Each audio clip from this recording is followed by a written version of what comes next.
There it is.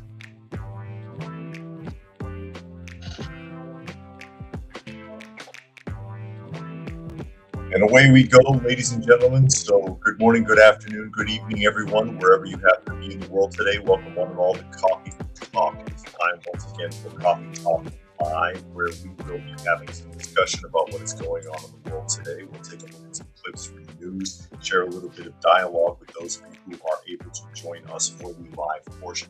And if you happen to be listening somewhere else and you wanted to join the live portion, you can find it Monday through Friday at 2 p.m.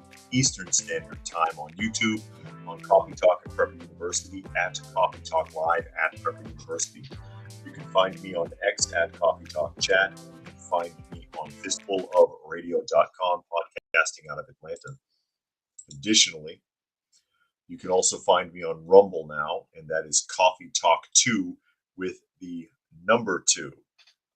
But I cannot see your comments from Rumble. I can only see the comments coming in from YouTube because that's a restream thing, which won't be for much longer because hopefully I'll be switching back to StreamYard, and maybe that'll work better because I'm having a lot of buggy issues with restream.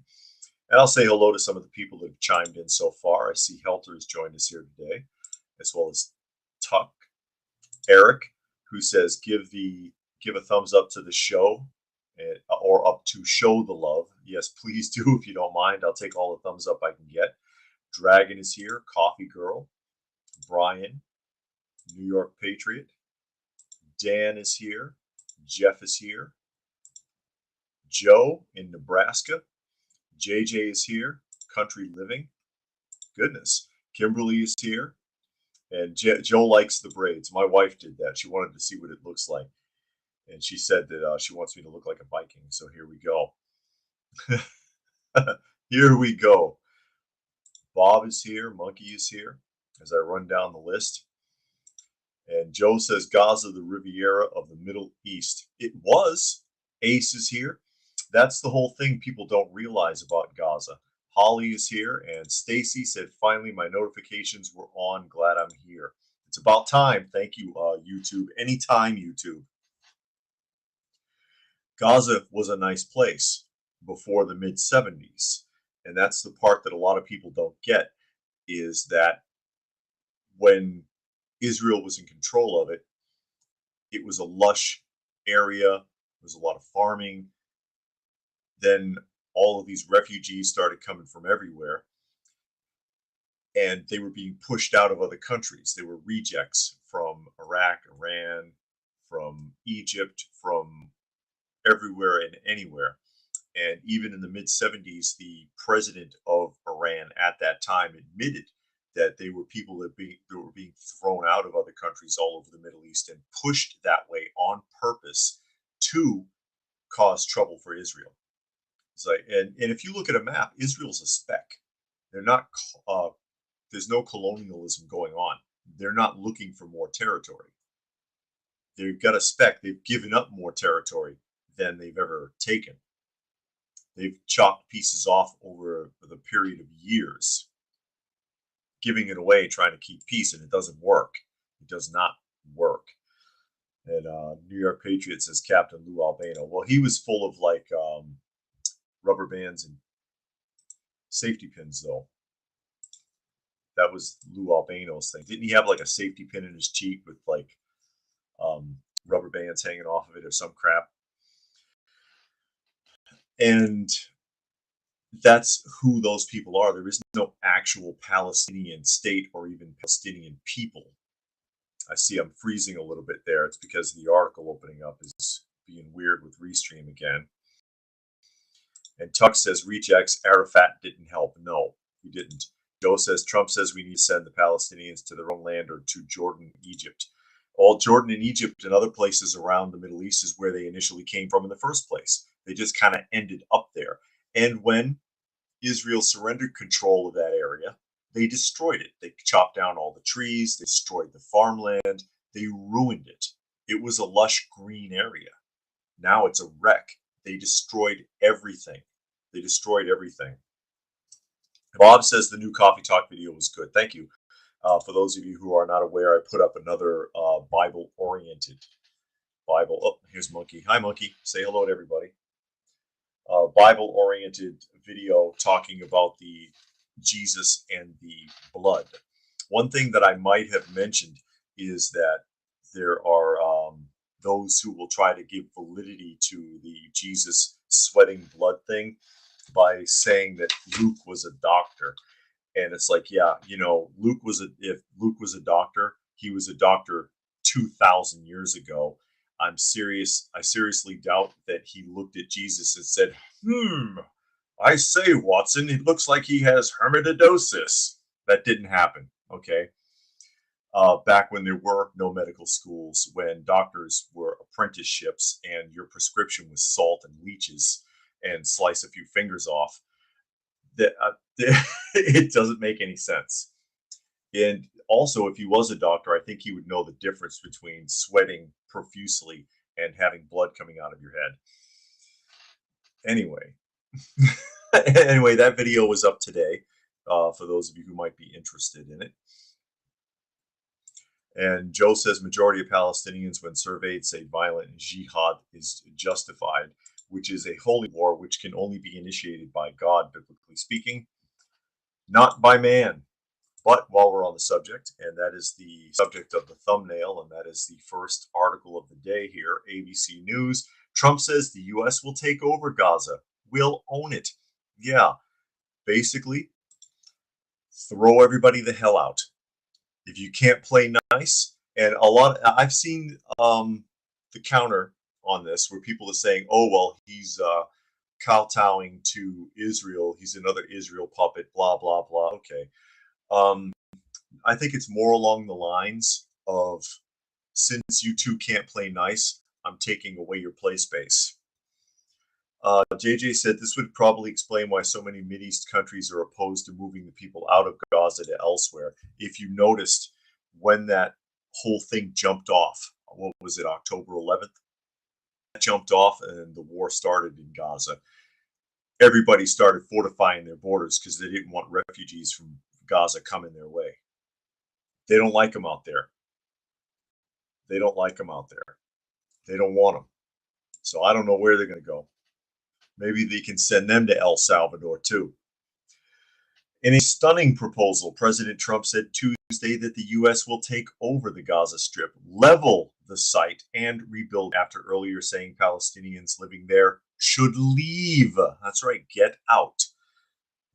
They should have been thrown out after they destroyed all those farms. They instead can occupy all of a beautiful area with homes and safety, and they can live out their lives in peace and harmony in other areas or countries, he said at a news conference with Israeli Prime Minister Benjamin Netanyahu. Well, no one else is going to fund these people. The United States and Israel are the ones that have been paying for these people all these years. The U.S. will take over the Gaza Strip, and we will do a job with it too. And this is quotes from Trump. We'll own it and be responsible for dismantling all of the dangerous unexploded bombs and other weapons on the site, level the site and get rid of the destroyed buildings, level it out.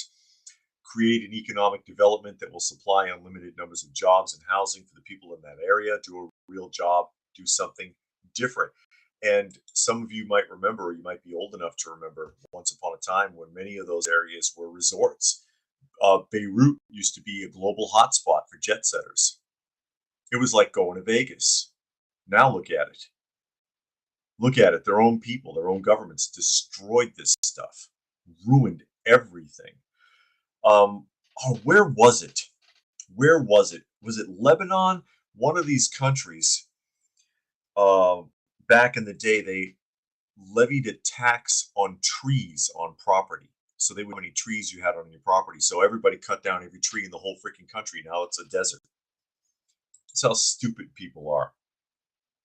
Quote again, we should go to other countries of interest with humanitarian hearts, and there are many of them that want to do this and build various domains that will ultimately be occupied by the 1.8 million Palestinians living in Gaza, ending the death and destruction, frankly, bad luck. This can be paid for by neighboring countries of great wealth. Yeah, not by us. It could be done 1, 2, 3, 4, 5, 7, 8, 12. It could be numerous sites, or it could be one large site. He is right, but I mean, you got to get everybody to cooperate first. But it's intimidating enough to everyone else in the Middle East that the U.S. says they're going to go in there and just bulldoze the whole thing. You know what? Don't build it, just bulldoze it. How about that? Send the Army Corps of Engineers over there and level all of it. But the people will be able to live in comfort and peace, and we'll make sure something really spectacular is done. They're going to have peace. They're not going to be shot at and killed and destroyed like this civilization of wonderful people has had to endure. That sounds like a little sarcastic there. The only reason the Palestinians want to go back to Gaza is they have no alternative. Yeah, no one else wants them. It's nothing but trouble. And when they're not fighting everyone else, they're fighting amongst themselves. Just before this whole thing jumped off with Israel, okay? Just before this whole thing off with Israel, two major factions from within so-called Palestine and Gaza were warring with each other. One of them no longer exists. Genocide. Did you see it in the news? Did you hear anything about it? That other faction is gone. That other tribe is gone. And then when that was over, they turned on Israel.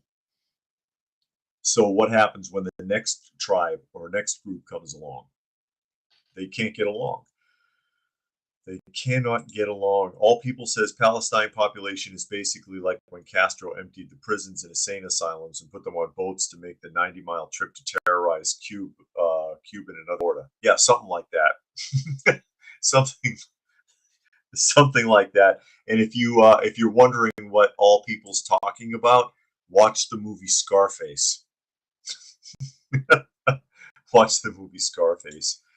All People says, I don't want anything in or from the Middle East. Those cultures are no bueno. Armin says, Middle East, not our problem, which is why he's taking over. Because it has been our problem. We've been paying for them for decades. He says, no, we're just going to throw everybody out and level the place. I'm all for that. Build something else. But when he says we're going to build something else, he also says that the Middle Eastern partners, the direct neighbors, are the ones that are going to fund it. He doesn't say the U.S. is going to fund it. I don't see that in here anywhere. I don't see that in here anywhere when I glaze through. Go to other countries of interest with humanitarian hearts. Right there. Go to other countries of interest with humanitarian hearts. Not us, because he's cut off all the funding already. If it's hard to keep up with how many like executive orders and things are coming down the pipe, but I'm pretty sure he's cut off all of Gaza's money. That will be interesting. Puck says they should move back to their homeland in Jordan. Jordan don't want them. Jordan doesn't want them. Jordan threw them all out. Threw them all out a long time ago. And while we're on the subject of getting out of deals, bad deals that have been set up by previous presidents, Associated Press article coming up here.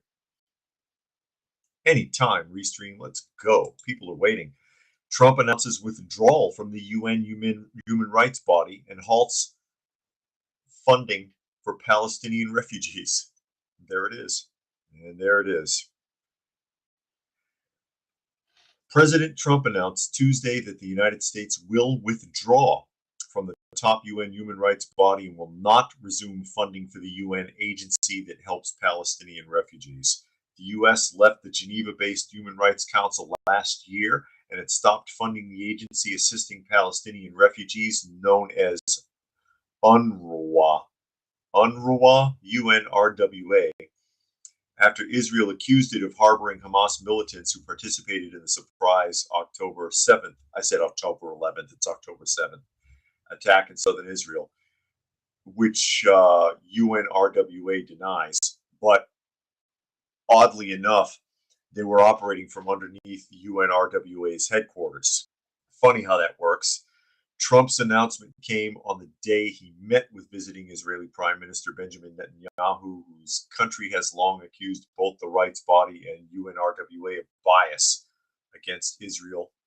Yeah, I believe it, because it's the UN. Trump's executive orders also call for a review of American involvement in the Paris-based UN Educational, Scientific, and Cultural Organization, known as UNESCO. That'll be shut off soon. I'm waiting for it.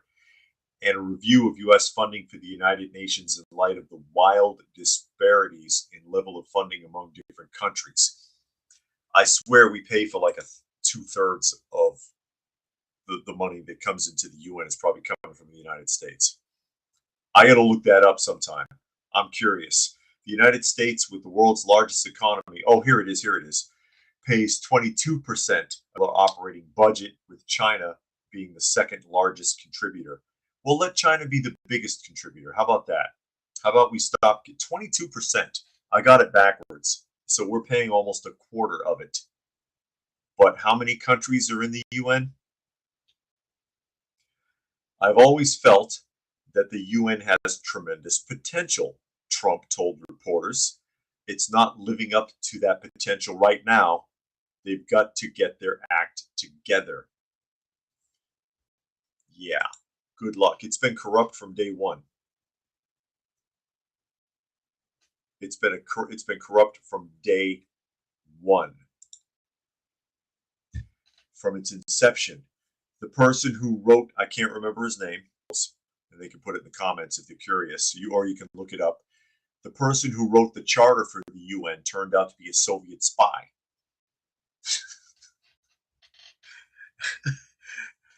They arrested him, but kept the charter. Think about it. Joe says Bill Clinton offered Arafat great deals and he never accepted. Peter says Gaza is unlivable.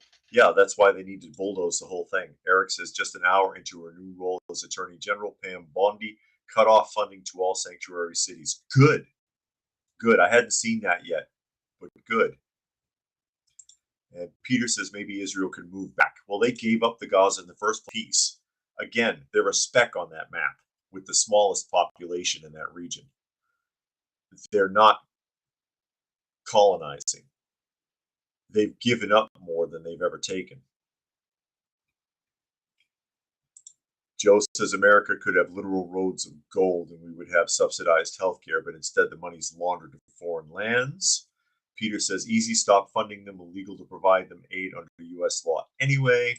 And one more, Puck says Argentina followed U.S. lead and dropped out of the WHO. Excellent. Excellent. But yeah, it looks like he hates the UN anyways. I think everybody hates the UN. They just like to get money from them. This was bigger than the media is making it sound. CBS News article I'm going to pull up here in a moment. CBS News article. And this is bigger than they're making it sound. Okay? And that's the sovereign wealth setup that Trump is arranging. It says Trump orders creation of a U.S. sovereign wealth fund. Bob says apparently a beard can grow to 3 feet long. It can grow longer than that. I've seen people with beards down past their belt. So President Trump on Monday took the first steps towards his administration creating a government-owned investment fund, tasking the heads of the Treasury Department and Commerce Department with beginning the process to create an American sovereign wealth fund.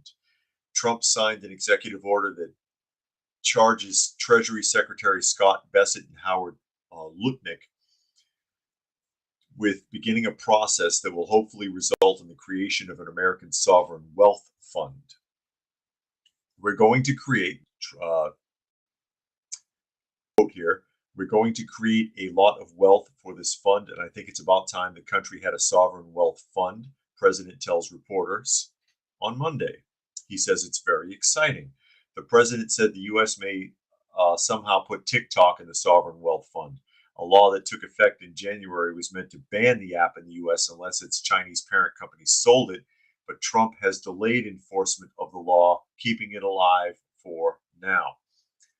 Bessent said the creation of the fund will monetize the asset side of the U.S. balance sheet for the American people. He said the sovereign wealth fund will be up and running within 12 months, putting U.S. assets to work for Americans. The Treasury Secretary said the Trump administration will study best practices around the world to develop the fund.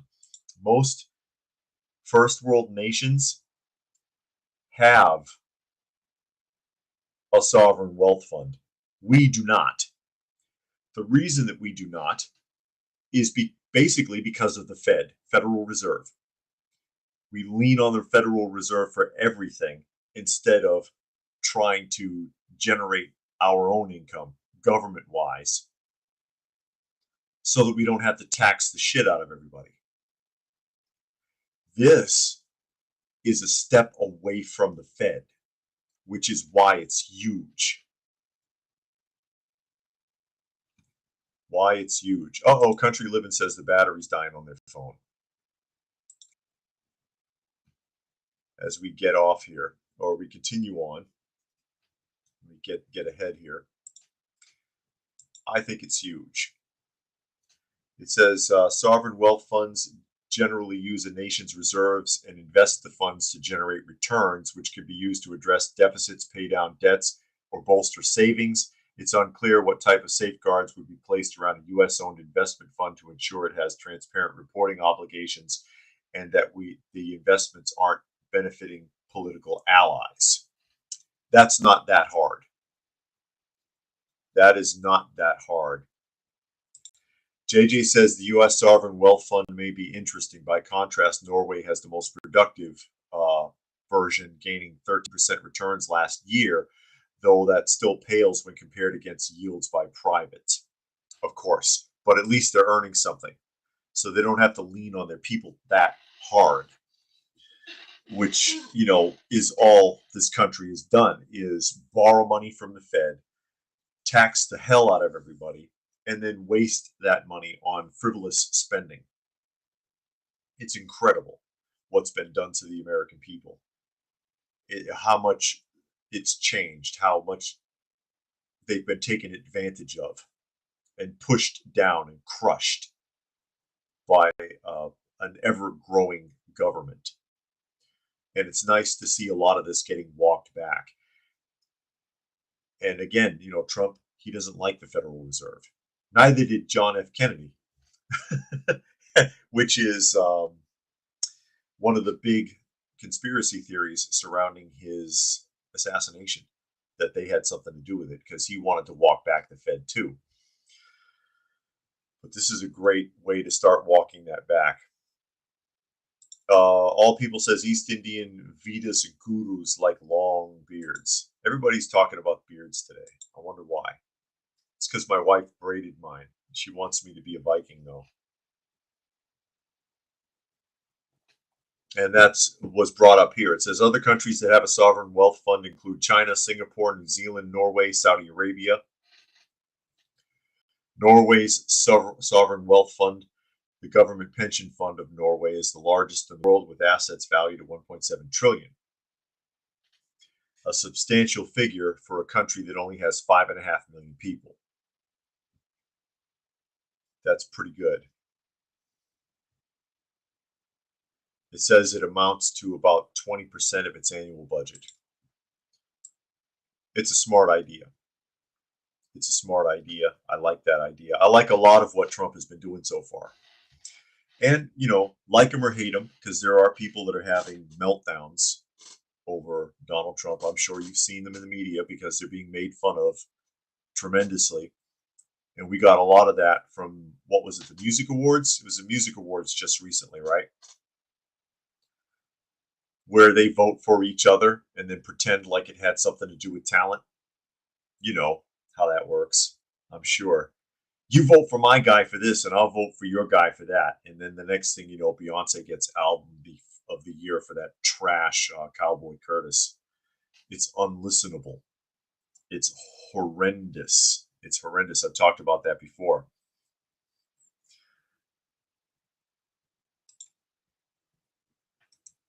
Also, while we're looking at some of the changes that are coming down the pipe, I've got one here from the military. Puck wants to know if it's anything like thrift state savings plan that BlackRock State Street run. I'm not quite sure. Not quite sure. I don't want to say yay or nay on that. Got to jump to a Fox News article here about the military. Army recruiting shatters records after Trump's election win. You know why? Because he's making effective changes in the military, getting rid of things that were keeping people from wanting to be involved. U.S. Army recently announced it shattered previous recruiting records, with December 2024 being the most productive December in 15 years. The branch reported it was enlisting nearly 350 soldiers every day that month, Army officers announced Tuesday on social media, keeping in mind that they were having a deficit. They couldn't get people to join to save their lives, and they had gaps all over the place needing personnel. Quote, our recruiters have one of the toughest jobs inspiring the next generation of soldiers to serve. Congratulations and keep up the great work. And that's from BAYCB. Secretary of Defense Peter Hedgeth took to X to share that news. Bottom line, America's youth want to serve under the bold and strong America First leadership. In October 2023, the Army unveiled a series of sweeping changes to its recruiting enterprise, including an expanded focus on larger share of the labor market and the creation of specialized talent acquisition workforces. The Army's surged medical providers to military entrance processing stations across the country to help make the enlistment process more efficient and leverage innovative new technology to reach expanded audiences and help identify candidates interested in military service. Or you could just do what they always did, just set up a desk at the high school. That's all they ever did. All people said Kane West's wife has clearly been MK altered by him. She looks like she's in a shell-shocked trance induced by trauma. JJ said Federal Reserve came online in December 23rd, 1913. Personal income tax introduced on the same day. Yeah, the Fed is evil. The Fed is evil, not to be trusted. And if we can move away from that, that'll be good. If we can move away from a lot of what has been forced on us, and it looks like Trump is walking things back decades. I mean, the earliest thing I've seen him walk back so far is connected with Lyndon B. Johnson. So, and all stuff that's harmed us. It has not worked. It has not harmed us. U.S. military, they've gotten rid of the whole diversity is our strength approach, because it's not. Especially in the military, you need as much unity as you can get. With diversity, you get opposing viewpoints, you get opposition, which leads to resistance and struggle. You need, I said Kane, didn't I? It's Kanye West. I always want to say Kane. You need that unity. The unity is the strength. Like ants. Every ant in every category knows what its job is and does it. They don't run all over the place denying that they're ants or refusing to do their job. Monica says, new Argentinian president loves his people. He has integrity. He is a brave politician. And New York Patriot said we need to get back to the gold standard and get rid of the IRS too. Yeah. Well, the IRS, you know how I feel about the IRS because I've had problems with them myself in the past. They operate with zero oversight. They do whatever the hell they want, however they want. And again, I have not seen a president since Reagan attempt to butt heads with the IRS. Reagan didn't like him. And Trump doesn't like him. And I'm like, thank goodness, because it's been decades since anybody stood up to the IRS and said, hey, the way you do things, it's evil. It's absolutely evil. And I'm so sick and tired of hearing about making the wealthy pay their fair share. I'm sick of hearing about, oh, we're going after millionaires and billionaires. No, they're not. They're going after you and me. The people in the middle are always their target. Straight middle or upper or lower is always the target, because they're not so poor as to slip under the radar, and they're not so rich that they can afford tax attorneys and accountants for everything to make sure there's no problems. Those are the ones that get the shit pounded out of them, and mostly for mistakes. Not like they're even trying to cheat. Jericho says there needs to be uniformity, not diversity. And Puck says that IRS is on the Dodge hit list. Correct. He is. Or it is, rather. It is on the hit list because, I mean, they, again, no oversight at all. They do whatever they want. They make all kinds of threats. And you all know my stories about that. You all know my stories about that already. Asking me for bribes, threatening me, pulling numbers out of nowhere, seizing property. It's just evil. They just do whatever the hell they want. They just do whatever the hell they want. NBC News article. This does not surprise me at all, although I don't think they're telling the truth about why. NBC News, UPS or USPS, that's the post office, resumes shipments from China in an abrupt about face. Okay. U.S. Postal Service agreed to resume accepting shipments from China less than 12 hours after announcing it would stop doing so, effective February 5th, 2025. That's today. The Postal Service will continue accepting all international inbound mail and packages from China and Hong Kong Post. It said in an updated statement, the UPS and Customs and Border Protection are working closely together to implement an efficient collection mechanism for the new China tariffs to ensure the least disruption to package delivery. The Postal Service had earlier announced it would stop accepting packages from China as well as Hong Kong in the wake of the Trump administration's decision to impose a new round of 10% tariffs on all goods coming from the country. Okay, now they've decided to walk that back, and everybody's like, whoa, what's up with the abrupt about face? It's really simple. I don't think if anybody realizes this, okay, and I'm going to type this in. I'm going to type it in and I'm going to show you so that you know I'm not making this up, all right? Let me type this in real quick here. And I'll show you how many packages come in from China every day. All right.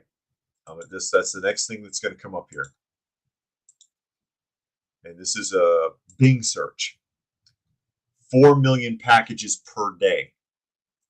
Logistically speaking, it's impossible to block that. Where will you put it? It's got to be stored somewhere because it's coming in on ships. It's got to be or planes, but most likely it's coming across in shipping containers.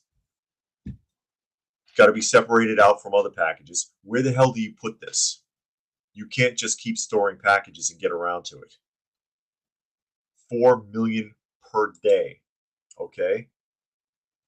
No duty collected, no customs, because we don't do that here, not really. And most of the packages are de minimis exceptions. And what that means, and that's what it says here, nearly half of all packages with the de minimis exceptions come from China. So half of the packages that come to the post office from overseas are de minimis, and most of those are from China. And what that means is a de minimis package is anything with a value under $800. Because, you know, people buy cheap junk from China or Hong Kong and it gets mailed here. You can't just hold up 4 million packages a day and let that build up for weeks and then get back to it whenever shit's worked out. Monica wants to know, how is it possible the American government spent $66 billion on illegals and only $300 million in American veterans? That is exactly what Trump, Musk, and Doge are trying to figure out. They're working on it. They're working on it. And Puck says that's where George Costanza gets his hair growth cream from. That's right. Rubbed it on his head. It had a funny smell. I remember that episode.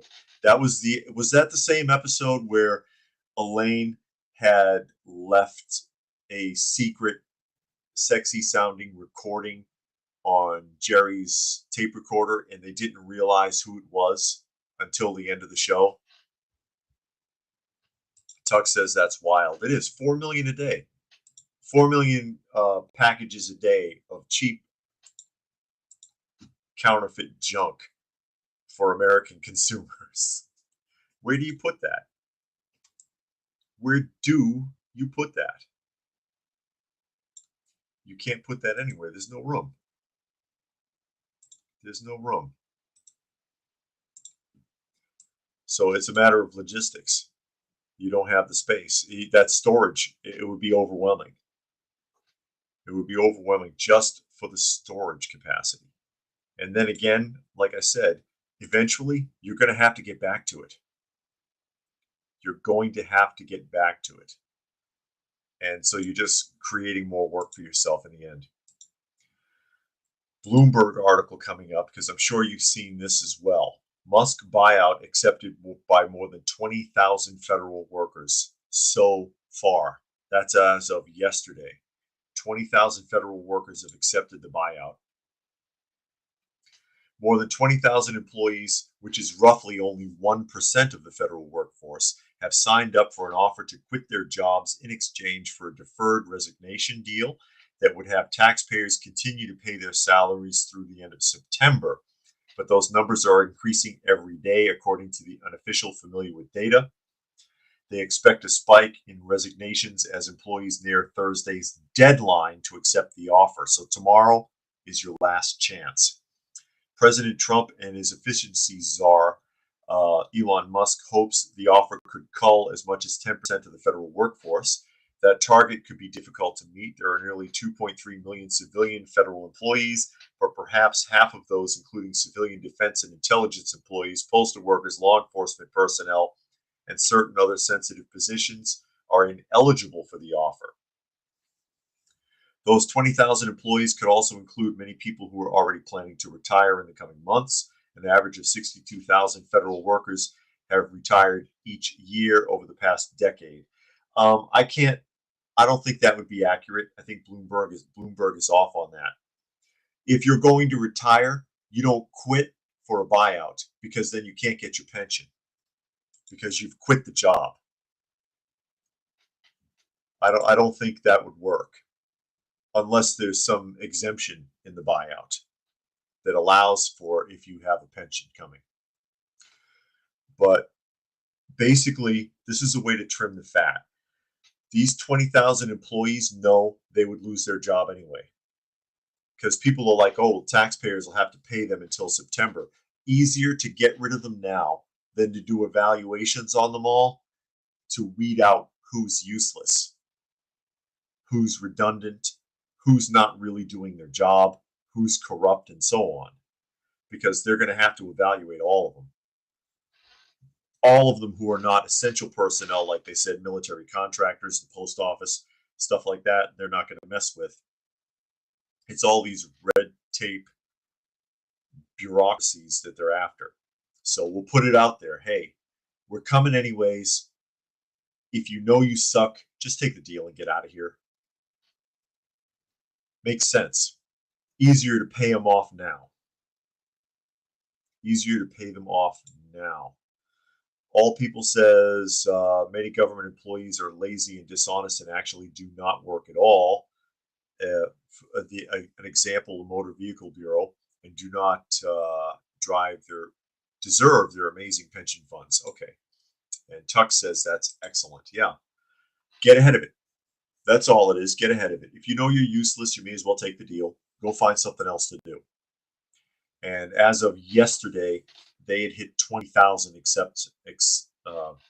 20,000 people accepted, but that's really literally only 1% of these redundancies. 1% of those redundancies. But that buyout expires tomorrow, apparently. Puck says that apparently that also includes CIA employees. They've outlived their usefulness too. CIA, FBI. I don't know if you can trust any of them. I don't know if you can trust any of them.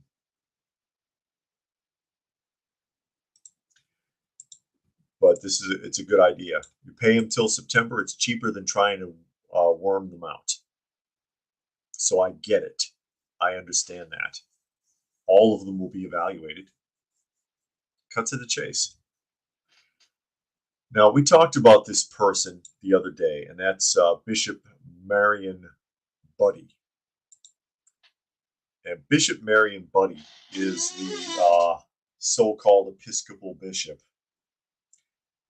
who is like the big LGBT activist who gave Trump a hard time about immigration. And Trump said that, you know, he thought that she was rude and that that was inappropriate. I agree. I agree. But more has been revealed about this, and it's not being circulated in the news, and it needs to. And I'm going to show you here in a moment. New York Patriot says 1% is a start. Hey, I'll take it. 1% is a start. 1% is a start. This is more important than it's being given credit for. Okay?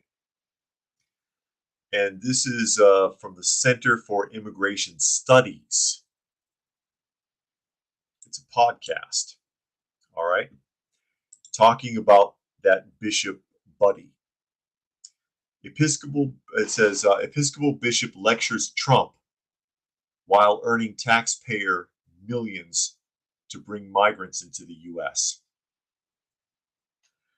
Episcopal Bishop Marion Buddy's sermon to President Trump during an inaugural prayer service, coupled with her church's advocacy for humanitarian immigration programs, reveals a striking hypocrisy, one that could be seen as self-serving and even a conflict of interest. That's because her federal contracting arm of the church, Episcopal Migration Ministries, the EMM, is paid by the U.S. government to bring in people on resettlement programs that Trump has temporarily paused and targeted for reevaluation. EMM's budget figures for 2024 are not yet available, but in 2023 earned over $53 million from taxpayer-funded government programs in the resettlement of only 3,600 people.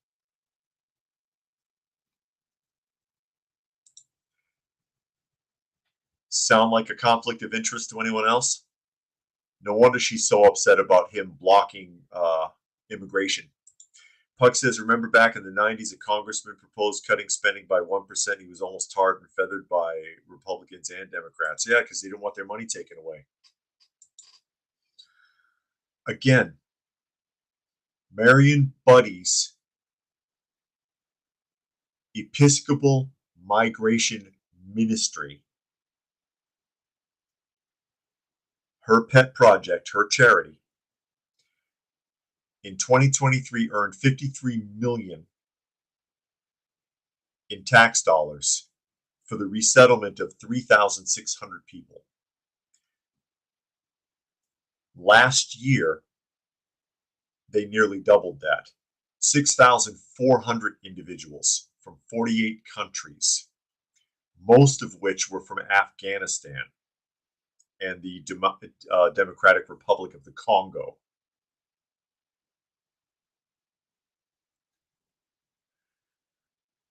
And Trump shut that money off.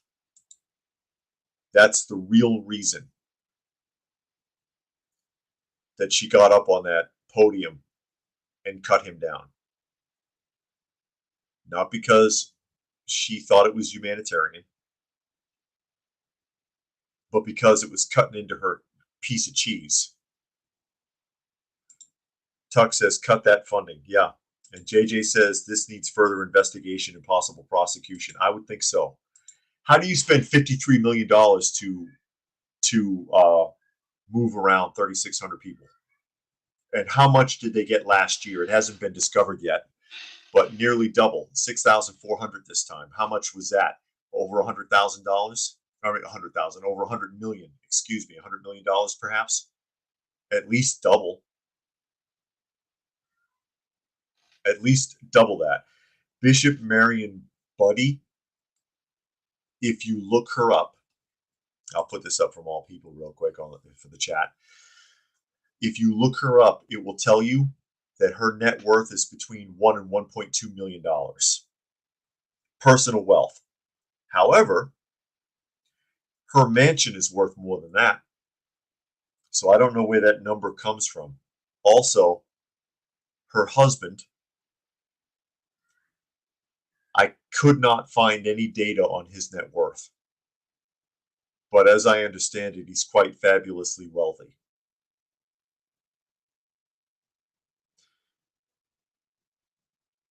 She's using, I mean, they love putting her on a pedestal. Oh, she's an LGB champion and she's a trailblazer. And no, she's making money. She's making money. She's getting paid.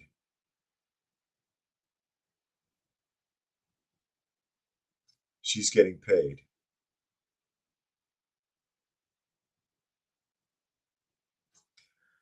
And I don't trust her. I think she's worth a hell of a lot more than $1.2 million.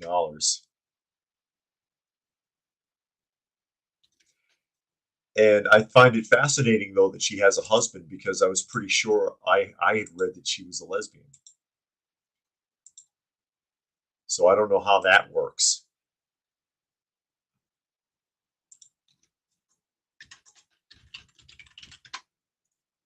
But again, if you look up the net worth, and I'll pull it up here really quick.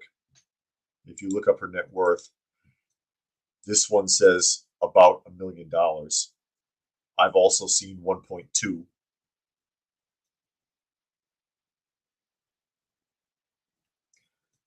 But the husband, it says husband. I haven't seen a picture because people are questioning that. JJ said she has a husband. I thought she was battling for the other team. I let me see. Let me see if I can find her husband. Paul Buddy. Paul Buddy.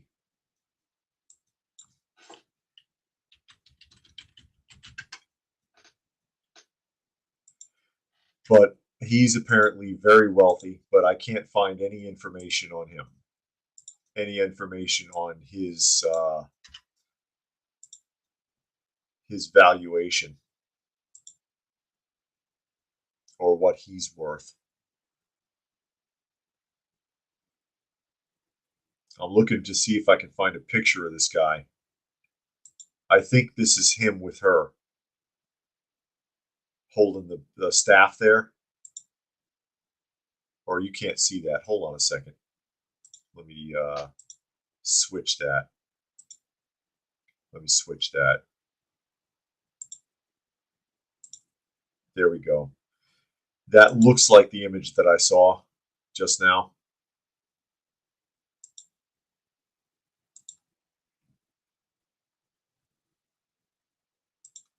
Holding the shepherd's staff there.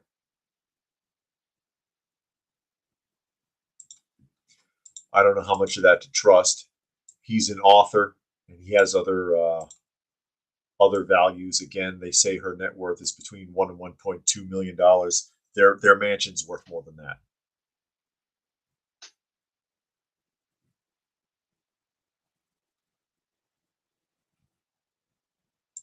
New York Patriot says she probably has a husband for tax purposes. Yeah, you think so? You think so? Could be. Could be. Could be. But I wanted to bring that up because I think that's really interesting, and I think that's something that needs to be looked at in better detail. She attacked Trump at that service, but she had a vested interest. It had nothing to do with being humanitarian. It had to do with the fact that it's chiseling away at her little side deal. That charity is her bread and butter. There's a lot of money moving through there, a lot of taxpayer funding moving through there. And all people suggest maybe they're an inverted couple, husband born female or something. Something like that. Now, I wanted to address this really quickly because it has, this is a People magazine article acting like this is so fantastic. You all know the music awards just happened. It says you can commission the castle Jaden Smith wore on his head at the 2025 Grammys, starting at $4,500. And there he is. There's Jaden looking like an idiot. And there's his headpiece. It looks like, it looks like something that your first grade class made as a project out of like paper towel rolls or something. It's really pretty stupid. They're trying to act like it's fantastic. There's been a lot of great memes about this, though, making fun of him. He looks miserable. He always looks like that, though. He probably is miserable. It says Jaden Smith's viral 2025 Grammy look is up for grabs. At the Sunday, February 2nd show, Jaden, who's 26, appeared alongside his sister Willow Smith in support of their dad, who was the presenter at the awards ceremony. The rapper and actor made a statement on the red carpet in a black Louis Vuitton tuxedo and large headpiece created in the shape of a castle with a hole cut out in the middle for his face. The bold accessory, courtesy of Obodi, was modeled after the style of a Transylvanian castle.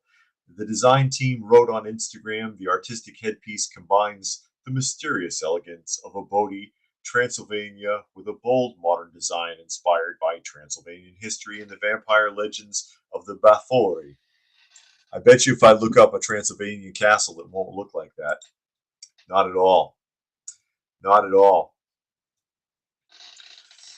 But you look at this and you're like, wow, this is incredibly stupid. And he's being relentlessly mocked. And there are memes, some pretty funny, actually, memes floating around. But it's brilliant. It's brilliant because celebrities often target a negative attention model. And that's what this is. Who's thought about Jaden Smith for the last couple of years? Where has he been? Well, he's all over the media now. Negative attention, it works. It does work. That's it's actually pretty smart from that perspective. Nature Nerd says if certain blue states had even more control of the education system, schools in those states like California could get worse. And they also said, what a stupid castle house. Puck says liberalism is a mental disorder. Raccoon says, I didn't know what this was. I saw memes of people with Castle Grayskull on their head. Yes, that is Jaden Smith, and they're making fun of him. JJ said the kid is messed up. Yes, and he's an evil little brat, too. Because there's been a lot of people in certain shops and others on in California when they go up and down the strip and they go to the stores that he travels with an entourage and he's pushy and snarky and he threatens people. He's a real ass, I've heard.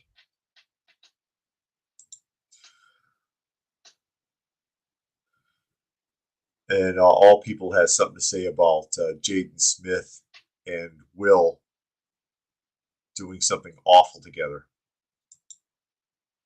I don't know if I can read that. But I'm willing to bet a Transylvanian castle looks nothing like that.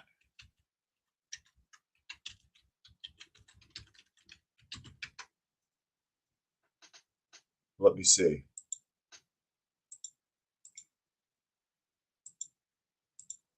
Anyways, if you want to buy that, what they're telling you in the article is if you want to buy that, it'll cost you $4,500. They will sell it to you for $4,500. Okay, here's a picture of a Transylvanian castle. I'll put it up real quick. And you tell me if it looks anything like what he had on.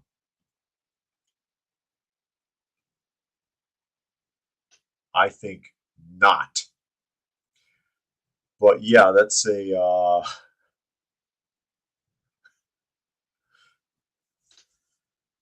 that's just an attention grab. It's kind of like was it last year Britney Spears on Halloween dancing with the knives? Negative attention. Look at me. You haven't noticed me for a while. Here I am. Tuck says ancient castles were most likely to be white than black. Some used white marble dust for stucco, so they literally were shining in the distance. Yeah, it wouldn't have matched his suit, though. Puck says I'd rather show up with a naked hot chick than wear a box on my head. Shame on you. Shame on you, because that did happen. That did happen.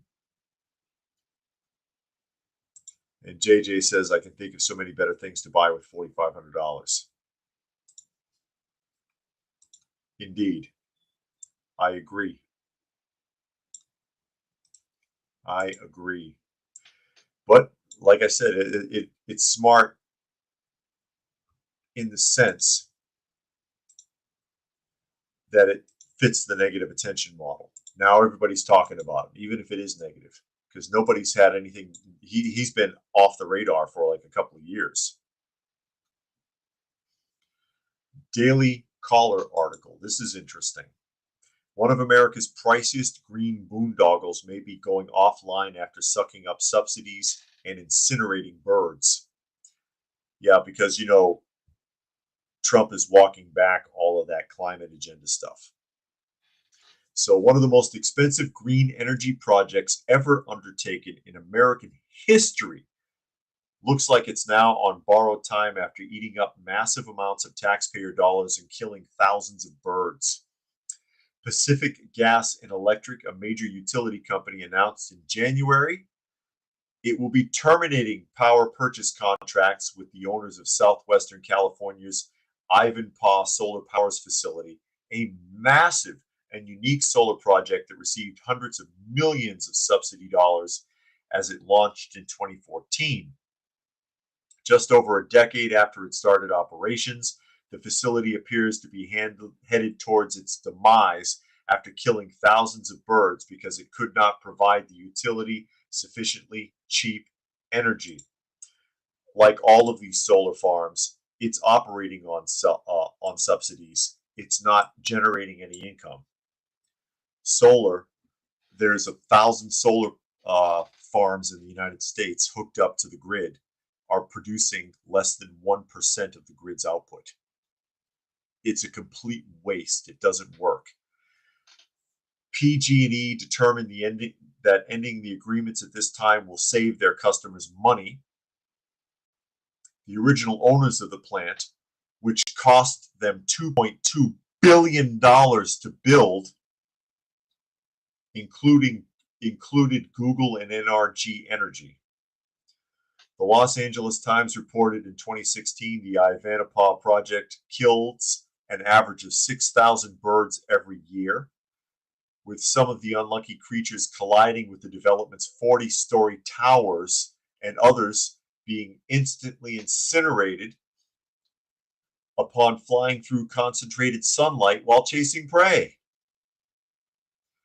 The project received tax breaks at $1.6 billion and a $1.6 billion loan from the Obama Department of Energy, and a further $535 million subsidy from the Obama Department of Transportation, but failed to reach advertised power output levels.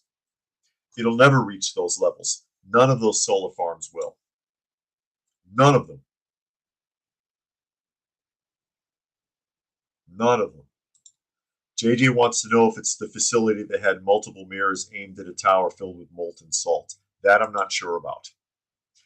But yeah, now they're going to shut this down after billions of dollars billions of taxpayer dollars have been wasted on it after it's destroyed the environment, after it's killed God knows how many tens or hundreds of thousands of birds over the last decade.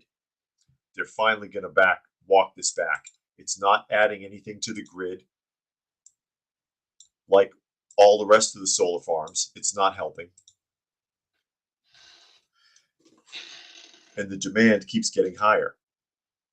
1,000 solar farms, less than 1% of the grid. 40 nuclear power plants. Or no, excuse me, is it 83? 83 nuclear power plants, 20% of the grid. You do the math. Anyways, with that, we are at the top of the hour, so I will go ahead and start signing off. Again, you are listening to and or watching Coffee Talk, and you can find the live portion Monday through Friday at 2 p.m. Eastern Standard Time on YouTube, on Coffee Talk and Prepper University. You can find me on X at Coffee Talk Chat. You can find me on Rumble, and that's Coffee Talk 2 with the number 2. You can find me on fistfulofradio.com, podcasting out of Atlanta. So with that, we'll go ahead and sign off. Thank you, everybody who was able to join us here today. As always, hope you got something out of the conversation. And we will